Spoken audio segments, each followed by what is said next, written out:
കേരള യൂണിവേഴ്സിറ്റിയുടെ വിവരാവകാശ രേഖ പുറത്ത്.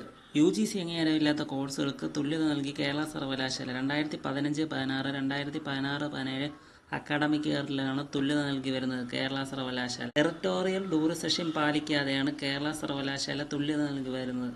ഈ കാര്യങ്ങൾ വിവരാവകാശ രേഖയിൽ കേരള യൂണിവേഴ്സിറ്റി വ്യക്തമാക്കിയിട്ടുണ്ട്.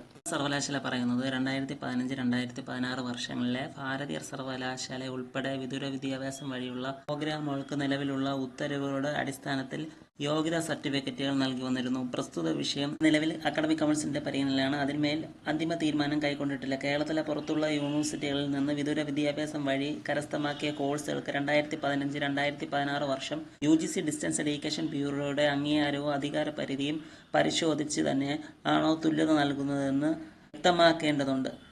അത് സംബന്ധിച്ച് താങ്കൾ ആവശ്യപ്പെട്ടിട്ടുണ്ട്. 2017 മുതലാണ് കേരള സർവകലാശാല അത്തരത്തിലുള്ള പരിശോധന കർശനമാക്കിയത്. കേരള യൂണിവേഴ്സിറ്റിയുടെ വിവരാവകാശ രേഖ പുറത്ത്.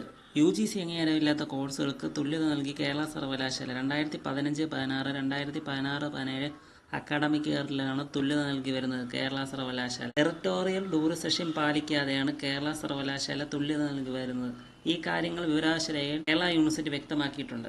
സർവകലാശാല പറയുന്നത് 2015-2016 വർഷങ്ങളിലെ ഭാരതീയർ സർവകലാശാല ഉൾപ്പെടെ വിദൂര വിദ്യാഭ്യാസം വഴിയുള്ള പ്രോഗ്രാമുകൾക്ക് നിലവിലുള്ള ഉത്തരവുകളുടെ അടിസ്ഥാനത്തിൽ യോഗ്യതാ സർട്ടിഫിക്കറ്റുകൾ നൽകി വന്നിരുന്നു. പ്രസ്തുത വിഷയം നിലവിൽ അക്കാഡമിക് കൗൺസിലിന്റെ പരിഗണനയിലാണ്. അതിന്മേൽ അന്തിമ തീരുമാനം കൈക്കൊണ്ടിട്ടില്ല. കേരളത്തിലെ പുറത്തുള്ള യൂണിവേഴ്സിറ്റികളിൽ നിന്ന് വിദൂര വിദ്യാഭ്യാസം വഴി കരസ്ഥമാക്കിയ കോഴ്സുകൾക്ക് 2015-2016 വർഷം UGC ഡിസ്റ്റൻസ് എഡ്യൂക്കേഷൻ ബ്യൂറോയുടെ അംഗീകാരവും അധികാരപരിധിയും പരിശോധിച്ച് തന്നെ ആണോ തുല്യത നൽകുന്നതെന്ന് വ്യക്തമാക്കേണ്ടതുണ്ട്.